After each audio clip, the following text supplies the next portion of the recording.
Welcome to our executive interview series at Cyber Talks presented by CyberScoop. I'm Wyatt Cash, and we're here with Emilio Escobar, Chief Information Security Officer for Datadog. Emilio, thank you so much for joining us. Thanks for having me. I'd like to start by asking, from your perspective, how has increased reliance on cloud services made real-time cybersecurity and threat detection easier or harder for government agencies?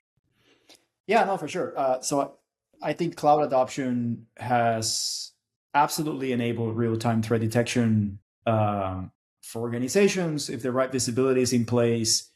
So you know, cloud environments generate rich real-time telemetry that allows this detection to actually get built on top of and helps you understand what good and suspicious behaviors are. However, the challenge is that they do produce a lot of this telemetry. So making sense of all of it can be quite daunting. The scale of it, the complexity of it, how do you actually stitch these things together? So it does create the opportunity, but I think you have to have the right visibility in place. That without it, you're going to be looking at separate events rather than like a story of what's happening in your environment.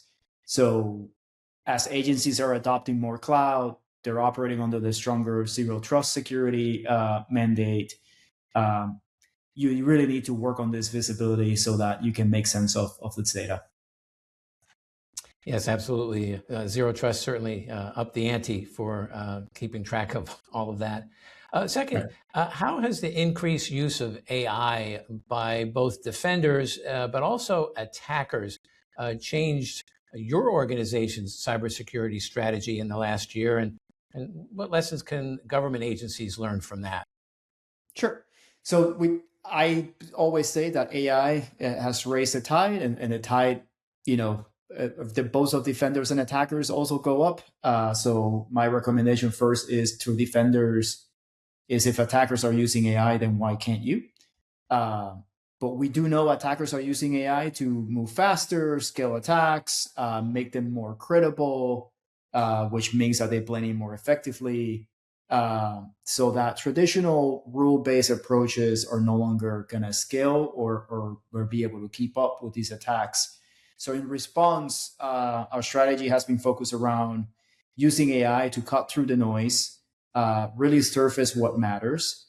So out of the 1,000 events that we just spoke about, the scale of telemetry, which ones are the ones that actually need to be dealt with, which ones are malicious or abnormal, which ones are benign. So applying AI across observability and security data, we can correlate these signals real time, prioritize the risk, and shorten the detection and response times. But importantly, AI doesn't replace the human. In fact, what we think is it just complements the human, right? So the human still needs to be in the loop. There's a lot of contextual, environmental, cultural information that we know the context of your operating environment, but the cultural operating environment of the humans is something that the humans right now understand better. So getting people in the mix, the teams in the mix, is the right approach. So providing them with the context so they can get faster insight and make decisions faster is for the approach.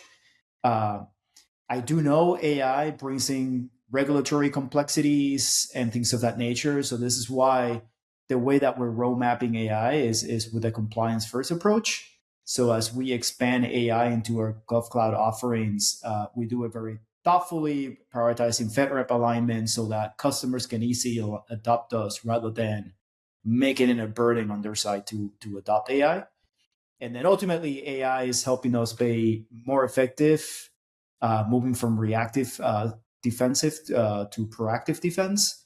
So real-time risk reduction. And then we want to maintain that compliance, transparency, and trust that the government requires. Well, Emilio Escobar, really appreciate you taking a few minutes to share your perspectives with us here at CyberTalk. So thanks so much for joining us. Yeah, no problem. Thank you.